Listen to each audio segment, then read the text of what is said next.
চাঁদা লাগলে চাঁদা নে, তবু আমার ভাইকে ফিরিয়ে দে।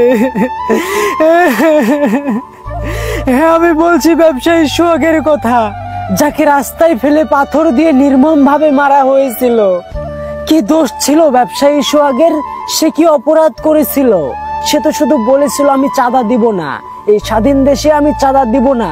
এটা তো স্বৈরাচারের দেশ না যে সে চাঁদা দিবে, সেজন্য সে চাঁদা দেয়নি। কিন্তু সে তো বুঝতে পারেনি চাঁদা না দিলে তার জীবনটা চলে যাবে। শুধু ব্যবসায়ী সোহাগকেই মারেনি, তার 2 সন্তানকে এতিম করে দিয়েছে। তার অবুঝ সন্তান দুটো কাকে এখন বাবা বলে ডাকবে? তারা তো এই অবুঝ বয়সেই তার বাবাকে হারালো। কি দোষ ছিল তাদের? যখন ব্যবসায়ী সোহাগকে রাস্তায় ফেলে পাথর দিয়ে মারলো, তখন তার আশপাশে অনেকে ছিল, কিন্তু কেউ তাকে বাঁচাইতে আসে নাই। কেন? তাহলে সৃষ্টির সেরা জীব হিসেবে মানুষ হয়ে তো আমরা আজ লজ্জিত। আমাদের বিবেক থাকা সত্ত্বেও তো আজ আমরা বিবেকহীনের মতন কাজ করেছি। এই স্বাধীন বাংলাদেশে আমরা এটা আশা করিনি। এটা লজ্জাজনক, এটা দুঃখের, এটা কষ্টের। সোহাগের মায়ের যে আর্তনাদ, যে বেদনা, যেই কষ্ট, তার সন্তানদের যেই কান্না, যেই দুঃখ, যেই কষ্ট আর যেই বেদনা, তা বাঙালি হিসেবে মেনে নেওয়া যায় না। সোহাগকে রাস্তায় ফেলে কয়েকজন যুবক পশুর মতন পিটিয়েছে। সে মারা যাওয়ার পরেও তাকে ছাড়ে নাই। তাকে কিল, ঘুষি, পাথর দিয়ে মায়ের কত কি। সোহাগের স্ত্রীর বেদনাদায়ক কষ্টের কথা, আমার স্বামীকে কেন মারলো? আমার স্বামীর কি দোষ ছিল? তাকে কেন মেরে ফেললো? তাকে বাঁচিয়ে রাখতো, আমাকে কেন বিধবা করলো? না, তাহলে আমরা কিভাবে এই দেশ থেকে স্বৈরাচার মুক্ত করলাম? এখন তো বলা যায় যে 5 জুলাইতে স্বৈরাচার পালায়নি, স্বৈরাচারের তৈরি হয়েছে। এটাই কি আমাদের স্বাধীন দেশ? এটাই কি আমাদের নতুন বাংলাদেশ? আজ বাঙালি হিসেবে লজ্জিত আমরা, আজ বাঙালি হিসেবে ঘৃণিত আমরা বাঙালি হিসেবে এর বিচার চাই, বিচার চাই।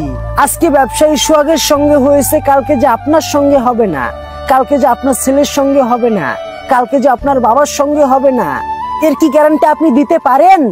তাই এখনই রুখতে হবে, আমাদেরকে এগিয়ে আসতে হবে, আমাদেরকে দলবদ্ধ হয়ে লড়তে হবে এবং স্বৈরাচারকে মুক্ত করতে হবে।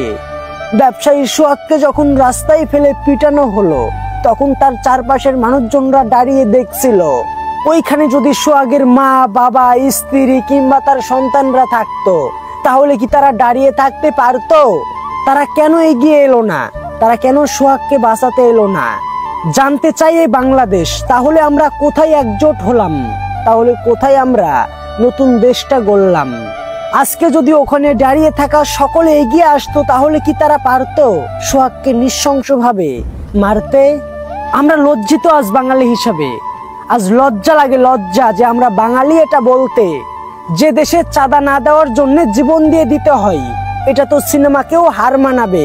কিন্তু আজ জীবনের প্রথমেই নতুন বাংলাদেশে, স্বৈরাচার মুক্ত বাংলাদেশে এটা প্রথম দেখলাম।